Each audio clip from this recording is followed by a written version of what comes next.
सम्राटबाबा महाडिक यांचे आवाहन, कमळासमोरील बटन दाबून चारही उमेदवारांना निवडून द्या. तरुणांना दमदाटी नको, विकासाचे राजकारण करा. निरंजन आवटींचा इशारा. सांगली शहरातील प्रभाग क्रमांक 4 मध्ये भारतीय जनता पार्टीची कोपरा सभा मोठ्या उत्साहात पार पडली. या सभेला सांगली जिल्हा ग्रामीणचे जिल्हाध्यक्ष सम्राटबाबा महाडिक हे प्रमुख पाहुणे म्हणून उपस्थित होते. तसेच मकरंद भाऊ देशपांडे यांच्यासह भाजपचे चारही उमेदवार निरंजन आवटी, अपर्णा शेटे, विद्याताई नलवडे आणि मोहन वाटवे यांची उपस्थिती होती. प्रभाग क्रमांक 4 मधील दिंडीवेस या ठिकाणी आयोजित करण्यात आलेल्या या सभेला नागरिकांनी मोठ्या संख्येने उपस्थिती लावली. यावेळी बोलताना सम्राटबाबा महाडिक यांनी सांगितले की केंद्र आणि राज्य सरकारकडून मोठ्या प्रमाणात निधी उपलब्ध करून घ्यायचा असेल तर महानगरपालिकेवर भारतीय जनता पार्टीची सत्ता येणे आवश्यक आहे. महापालिकेवर भाजपची सत्ता आली तर राज्यातील नेतृत्वाचे, विशेषतः देवाभाऊंचे हात अधिक बळकट होतील आणि नागरिकांच्या विविध समस्या अडचणी मार्गी लागतील. त्यामुळे येत्या 15 तारखेला मतदान करताना भारतीय जनता पार्टीचे निवडणूक चिन्ह कमळ या समोरील बटन दाबून चारही उमेदवारांना विजयी करण्याचे आवाहन त्यांनी केले. निवडून आलेले उमेदवार पुढील 5 वर्ष प्रभागातील नागरिकांसाठी प्रामाणिकपणे काम करतील असा विश्वासही त्यांनी व्यक्त केला. सभेत उमेदवार निरंजन आवटी आणि विरोधकांवर जोरदार टीका केली. जातीपातीचे राजकारण करू नका, समाजातील तरुणांना दमदाटी करू नका असा स्पष्ट इशारा त्यांनी दिला. गेल्या निवडणुकीत अशाच पद्धतीची दमदाटी करण्यात आली होती आणि त्याचा निकाल काय झाला हे सर्वांना माहीत आहे असे सांगत त्यांनी जनतेला स्मरण करून दिले. जनता ही पैशाने जिंकता येत नाही तर विश्वासाने आणि कामाने जिंकावी लागते असे ठाम मत त्यांनी व्यक्त केले. आज आपल्या मिरज शहरामध्ये प्रभाग क्रमांक 4च्या प्रचारार्थ आयोजित केलेल्या सभेच्या निमित्तानं आपण सर्व मंडळी या ठिकाणी एकत्रित जमलेलो आहे. या निमित्तानं व्यासपीठावर उपस्थित असणारे आमचे नेते, आमचे मार्गदर्शक आदरणीय मकरंद भाऊ देशपांडे, VT बापू माने, आदरणीय शिंदे साहेब, आणि त्याचबरोबर प्रभाग क्रमांक 4 मधून ज्यांना या ठिकाणी भारतीय जनता पार्टीकडून उमेदवारी मिळाली ते असे आपले उमेदवार सौ अपर्णा विवेक शेटे, त्याचबरोबर दुसऱ्या आमच्या भगिनी सौ विद्या बाबासाहेब नलवडे, त्याचबरोबर मोहनजी वाटपे साहेब आणि निरंजन आवटीजी या व्यासपीठावर उपस्थित आहेत. त्याचबरोबर आवटे वहिनी ज्यांनी खरोखर मनोगत व्यक्त केलं. मला वाटलं उमेदवार बहुतेक त्याच आहेत का काय असं वाटलं, एवढं त्यांनी चांगल्या पद्धतीनं आणि 80% प्रचार सुद्धा वहिनी साहेबांनीच केला आहे. पण अतिशय चांगलं त्यांनी मनोगत व्यक्त केलं. असणाऱ्या भविष्यामध्ये आम्ही काय करणार आहोत हे त्यांच्या मनोगतात त्यांनी चांगल्या पद्धतीने मांडलं. आणि ह्या प्रभागामध्ये खऱ्या अर्थानं भारतीय जनता पार्टी आणि इथल्या असणाऱ्या नेते मंडळींनी अतिशय चांगल्या पद्धतीनं उमेदवार हे तुम्हाला दिलेले आहेत आणि विचार करून दिलेले आहेत. आता तुम्ही बघितलं तर आमच्या ह्या 2 भगिनी ज्या सुशिक्षित आहेत, चांगल्या घरातून आहेत, ज्यांना खरोखर ह्या प्रभागासाठी काहीतरी करून दाखवायचं आहे ही धारणा घेऊन खऱ्या अर्थानं त्या दोघीही या निवडणुकीमध्ये समोर येतात. दुसरे आमचे वाटवे काका या ठिकाणी उपस्थित आहेत. खऱ्या अर्थानं मकरंद भाऊ देशपांडे असतील आणि खाडे भाऊ असतील आणि सर्व भारतीय जनता पार्टीच्या नेते मंडळींना मला धन्यवाद द्यायचे की एक प्रामाणिक चांगल्या कार्यकर्त्याला भाऊ तुम्ही खरोखर संधी दिला आणि तुमचा आभार या ठिकाणी मला मानावेच लागतील. कारण मी बघतोय की सर्वसामान्य घरातून आलेला माणूस जो अतिशय चांगल्या पद्धतीने गेल्या अनेक वर्ष भारतीय जनता पार्टीचा झेंडा तुम्ही खांद्यावर घेऊन या ठिकाणी या मिरज शहरामध्ये फिरताय, भारतीय जनता पार्टी वाढावी म्हणून प्रयत्न करताय आणि खऱ्या अर्थानं मिरज सारख्या शहरामध्ये सुद्धा भारतीय जनता पार्टीचा आमदारही तुमच्यासारख्याच कार्यकर्त्यांमुळेच हे खऱ्या अर्थानं घडलेलं असं मला या ठिकाणी आवर्जून सांगायचं आहे. दुसरी गोष्ट, आता ह्या प्रभागात येऊन सुरेश बापूंचं काम किंवा निरंजन भाईंचं काम मी सांगणं चुकीचं ठरवलं. कारण तुमचाच माणूस, तुमचंच घर आहे.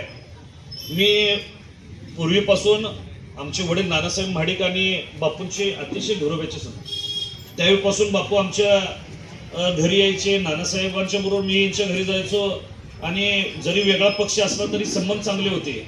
आणि आमच्याही गाडीचा ब्रँड 3003 आणि आवटी बापूंचं सुद्धा ब्रँड 3003. म्हणजे एवढं आमचं मिळतं जुळतं काम आहे. सर्वसामान्य कुटुंबाला म्हणजे सर्वसामान्य माणसांना किंमत देणारी ही फॅमिली आहे. तुम्ही बघा, सातत्यानं समाजात कोणतेही कधीही कुचकं राजकारण केलं नाही, कोणाला खड्ड्यात घालायचं राजकारण केलं नाही. परंतु ह्या असणाऱ्या ह्या प्रभागामध्ये मिरज शहरातील जनतेची कामं झाली पाहिजेत म्हणून या ठिकाणी सातत्यानं हे दोन्ही बंधू असतील, आवटी बाप्पू असतील, त्यांचे वडील सुद्धा ज्यावेळी होते त्यावेळी सुद्धा ते समाजकारणात संस्थेच्या माध्यमातून अतिशय चांगल्या पद्धतीने त्यांनी हे कार्य या ठिकाणी करून दाखवलेली ही फॅमिली आहे. आणि म्हणून अशा फॅमिलीच्या मागे सुद्धा राहणं तुमचं आमचं कर्तव्य आहे. आणि आपण बघा की खऱ्या अर्थानं आपला हा जो प्रभाग क्रमांक 4 आहे हा आपला असणारा बालेकिल्ला आहे. आणि ह्याच्यामधून मगाशी निरंजन भाईंनी सांगितलं की एकही मत इकडे तिकडे होता कामा नये. आणि खऱ्या अर्थानं गेल्या 2 दिवसापूर्वी सुद्धा आणि मला तिथं मतदान मिळणार आहे, परंतु माझे सहकार्य सुद्धा मिळालं पाहिजे. ह्यासाठी तुम्ही एका ठिकाणी बैठक घेतली पाहिजे मला सांगितलं.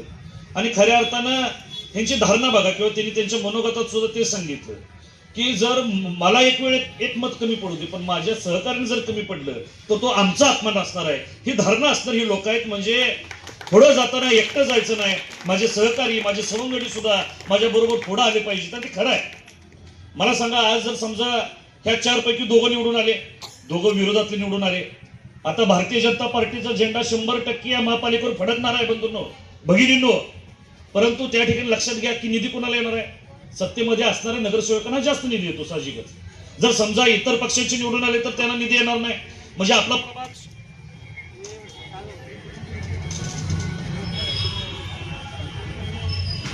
निधी कमी येईल की काय ह्याचाही विचार तुम्ही आम्ही करणे गरजेचं आहे. म्हणून 4 उमेदवार चांगल्या मताधिक्यानं या ठिकाणी निवडून आले पाहिजे.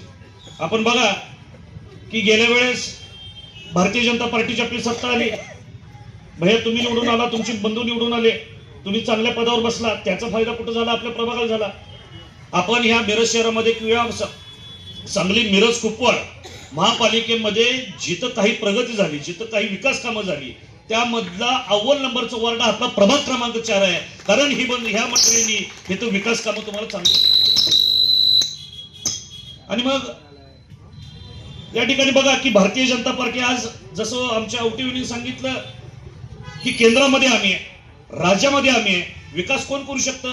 तर भारतीय जनता पार्टी करू शकते, चांगल्या पद्धतीने करू शकतं.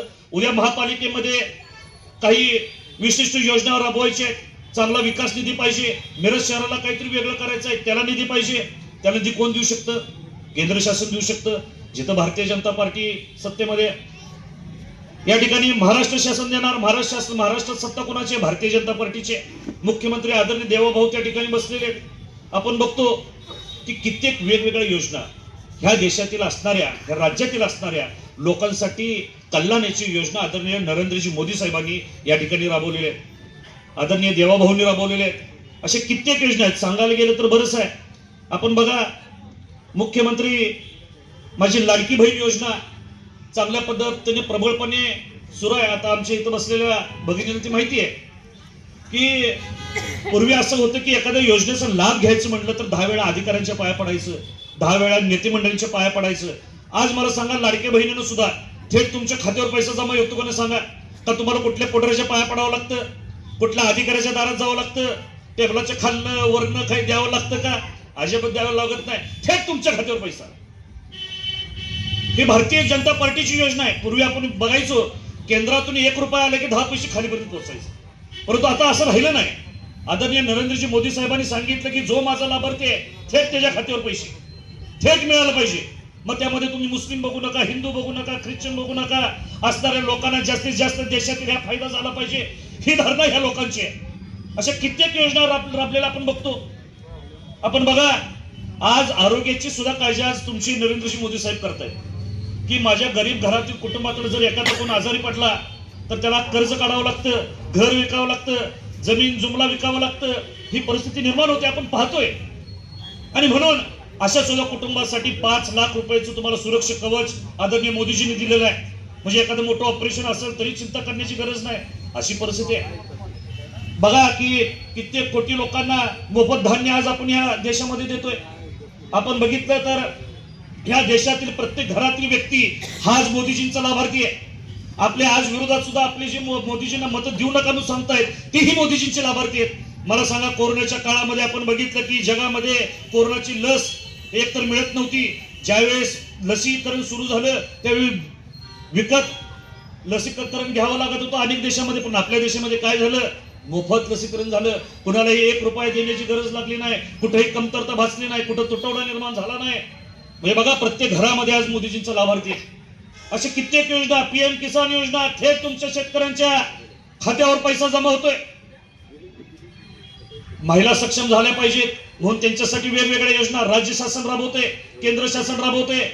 आज बघा की एखादी आमची भगिनी, आमची माता एखादा जर उद्योग करायचं म्हणलं तर त्यांना थेट कर्ज पुरवठा, त्याला व्याजाला त्या ठिकाणी अनुदान दिलं जातं, व्याज परतावा केला जातो. असे कित्येक योजना ह्या राज्य शासनाकडून केंद्र शासनाने इलेक्शनच्या निमित्तानं उपस्थित भारतीय जनता पार्टीच्या 4 उमेदवाराच्या प्रचारासाठी आज आवर्जून उपस्थित असणारे सांगली जिल्हा ग्रामीणचे भारतीय जनता पार्टीचे अध्यक्ष, आमचे नेते आदरणीय सम्राट बाबा महाडिक, आपल्या सर्वांचे ज्येष्ठ नेते, आमचे मार्गदर्शक मकरंदभाऊ देशपांडे साहेब, माझ्यासोबत सहकारी सगळे उमेदवार, स्टेजवरील मान्यवर आणि समोर उपस्थित असणारे सगळे वडीलधारी मंडळी, महिला वर्ग, मी खरं तर धन्यवाद देतो की आपण दिंडीवेसला सभा घेत असताना दिंडीवेसला गर्दी होणं हेच आमचं विजयाचं पहिलं धोरण असतंय. आणि काही लोक काही करो, म्हणजे मागच्या वेळी पण मकरंद काका इथं आपण सभा घेतला आणि काही लोकांना 5 वर्ष आठवलं नाही आणि अचानक कळालं की आमच्या या महिला भगिनी बहिणी आहेत म्हणतात आणि हळदी कुंकाचा कार्यक्रम घेतला. आणि याही पण तोच प्रकार केला. आज आपली इथली सभा आहे म्हणला आणि महिलांचा हळदी कुंकाचा कार्यक्रम घेतला. ह्याच्या पलीकडे त्यांनी काहीच करू शकत नाही. मला आवर्जून उल्लेख करावा लागेल, आज ज्येष्ठ मंडळी सगळी इथं उपस्थित आहेत. आज RP काका आहेत, शिंदे काका आहेत, यादव साहेब आहेत, विटी बापू आहेत, शिंदे अण्णा आहेत, कल्लप्पा लट्टे आहेत आणि या भागातले सगळे ज्येष्ठ आहेत. मागच्या आम्ही इथं प्रचार करत असताना तुम्हाला आम्ही शब्द दिला होता की कामाचा शब्द दिला होता की इथले प्लेन ब्लॉक असतील, मंदिराच्या शेजारचे जो शब्द दिलता ते काम झालं. तुम्हाला इथल्या सगळ्या आजूबाजूच्या भागाचं कॉन्क्रिटीकरणाचा शब्द दिलता तो पूर्ण झाला. आणि सगळ्यात महत्वाचा आणि सगळ्यात जीवाचा प्रश्न गेल्या अनेक वर्षाचा तुमचा प्रलंबित होता, ते आपल्या सगळ्याचा आराध्य दैवत श्री विठ्ठलाच्या मंदिराचं सुशोभीकरण असेल, तिथं सभामंडप करणे. पण मला आनंदाने सांगावं वाटतं की सगळी कामं तुम्हाला दिलेला शब्द 100% पूर्ण करून आम्ही इथं सभा घेतोय. म्हणजे आम्ही नुसतं यायचं, बोलायचं, लोकांना फूस लावायचं असं करत नाही, तर काम केलंय, कामाचा शब्द दिला आणि काम पूर्ण केल्यानंतर तुमच्याकडे मतं मागायला आलोय. त्यामुळे मतं देत असताना आम्ही मतं मागतोय म्हणून मतं देऊ नका. 5 वर्षाचा तुम्ही आमचा आलेख बघा, आम्ही काम केले का तुम्ही बघा, भारतीय जनता पार्टीच्या माध्यमातून इथं फंड दिलाय का बघा आणि मगच तुम्ही मतदान करा. मी फक्त इथं जातीपातीचं राजकारण करायचा माझा मूळ स्वभाव नाही. अनेक लोक अर्धा दिवसात त्यांना सांगायला शब्द नाही. सम्राट बाबा, अशा अडचण झाले, विरोधकांना आपल्या विरोधात प्रचार काय करायचं सुचना. कारण की कुठल्याही कोपऱ्यात जायचं माझं चॅलेंज आहे. 4 नंबर वार्डात कुठल्याही कोपऱ्यात त्यांनी जाऊ देत आणि सांगावं की आवटीने काम केलं नाही म्हणून, भारतीय जनता पार्टीनं काम केलं नाही म्हणून. आणि म्हणून 8 दिवस काय चालू केलंय तर मराठा समाजाची सीट आहे, भाजप जातीवाद आहे, त्याच्यापेक्षा पलीकडे वाईट अवस्था अशी आहे की युवक वर्गांना 7-8 नंतर गाठायचं, त्यांना दारू द्यायचं, जेवण द्यायचं. आम्ही दारू जेवण देत नाही. निरंजन आवटेला ज्यांनी मदत केलं त्यांना सरकारी नोकरी निरंजन आवटेने दिली. यावेळी पण मी माता भगिनींना शब्द देतो की येणाऱ्या 5 वर्षामध्ये दिंडीवेस मधले किमान 5 पोरं जर सरकारी नोकरीत लावलं नाही तर पुढच्या वेळी तुमच्या इथं मतं मागायला येणार नाही, एवढंच मी तुम्हाला शब्द देतो. त्यामुळे आपण सगळे उपस्थित असणारे माझी विनंती हात जोडून आहे की तुमच्यावर सगळ्यांचा तुमच्यावर विश्वास आहे. पण सांगायचं कारण एवढंच आहे की आदरणीय सुरेश भाऊ खाडे असतील, आदरणीय मकरंदभाऊ देशपांडे असतील, आपल्या सर्वांचे लाडके आदरणीय बापू असतील, यांनी फार विश्वासानं आपलं भारतीय जनता पार्टीचं पॅनल या ठिकाणी तयार केलंय. आणि त्यामुळे मतदान करत असताना माझ्या बाबतीत विशेष उल्लेख करावा लागेल तर तुम्हाला सगळ्यांना माहिती आहे की विरोधक आता यायला त्यांनी सांगतात की निरंजनला 1 मत करा आणि बाकीचं आम्हाला 1 करा. कालपासून आता ते 1-1 मत मागाल्यात. पण माझी विठ्ठलाच्या चरणी आपल्या सगळ्यांना विनंती आहे की पहिला माझ्या 3 सहकार्यांना मत करा आणि मग मला मत करा. जर एकट्याला मत करणार असलं तर मला मत करू नका, या भावनेचा मी आहे. कारण की माझ्यासोबत जे सहकार्य आहेत त्यांच्यापेक्षा मला जर 1 मत जरी जड पडलं, माझ्यापेक्षा 1 मत त्यांना जास्त पडू दे, पण कमी पडलं तर हा वैयक्तिक आवटी कुटुंबाचा अपमान असेल. कारण की मकरंद भाऊने आणि बापूने अतिशय विश्वासानं आमच्या सोबत 3 सहकारी पॅनल दिले. त्यामुळे भागातल्या सगळ्या लोकांना माझी विनंती आहे की कशाचाही विचार करू नका. जी माणसं मागच्या 5 वर्षापूर्वी इथे मतं मागायला आली ती 5 वर्ष कोणाच्या सुखादुखात सहभागी झालं नाही. कोण जिवंत आहे काय, कोण गेलं काय याची विचारपूस कोणी केली नाही. कोणाला अडचण आहे काय विचारलं नाही. इथनं जाताना कधी कुणा महिलेला विचारलं नाही की बाबा तुमच्या इथं घंटागाडी आले काय, पाणी येते काय, कशाचाही विचार केला नाही. आणि आता 8 दिवसापूर्वी दिंडीवेळेस माझं लेख कवळाला करतात. त्यामुळे माझी सगळ्यांना विनंती आहे की कसलाही विचार करू नका.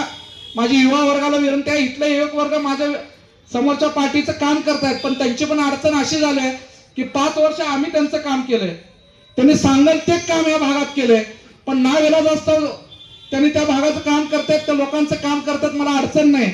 पण माझी विनंती एवढी आहे की मतदान मागत असताना सरळ सभ्य भाषेत मतदान मागा, दादागिरी करायला जाऊ नका.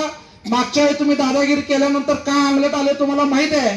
त्यामुळे राहिलेल्या 3 दिवसात जर दादागिरी करायला बघितला तर आम्ही कुणाचं नाव काढत नाही, पण माझं जर नाव काढलं तर घरापाशी घुसून आम्ही मातीत घातल्याशिवाय सोडत नाही, एवढंच लक्षात ठेवा. आणि सगळ्या युवा वर्गाला सांगतो, नगरसेवक म्हणून मी तुमच्यासोबत कधीच राहिलो नाही, तुमचा सहकारी म्हणून, तुमचा भाऊ म्हणून राहिलोय. त्यामुळे तुमच्या जर केसाला इथं धक्का लागला तर तो वैयक्तिक निरंजन आवटीला धक्का असणार आहे. त्यामुळे 24 तास माझा मोबाईल चालू आहे, कधीही काय वाटलं तर मला फोन करा. हा तुमचा घरातला मुलगा तुमच्यासाठी असेल एवढा शब्द देतो. आणि 15 तारखेला मतदान करत असताना भारतीय जनता पार्टीचं जे जे विठ्ठलाच्या दर्शनाला जातील, मला वाटत नाही की ते आम्हाला फसवतील, कारण की 20-30 वर्षाचं जे स्वप्न होतं विठ्ठलाचं मंदिर व्हावं, ते विठ्ठलाचं मंदिर आदरणीय सुरेश भाऊंच्या फंडातनं केलंय. त्यामुळे त्या मंदिराला दर्शन घेणारा प्रत्येक माणूस हा भारतीय जनता पार्टीच्या 4 उमेदवाराला मतदान करेल हा विश्वास व्यक्त करतो. आणि आपल्या सगळ्यांचे आशीर्वाद असंच आमच्या पाठीशी राहू देत, एवढाच आपल्याला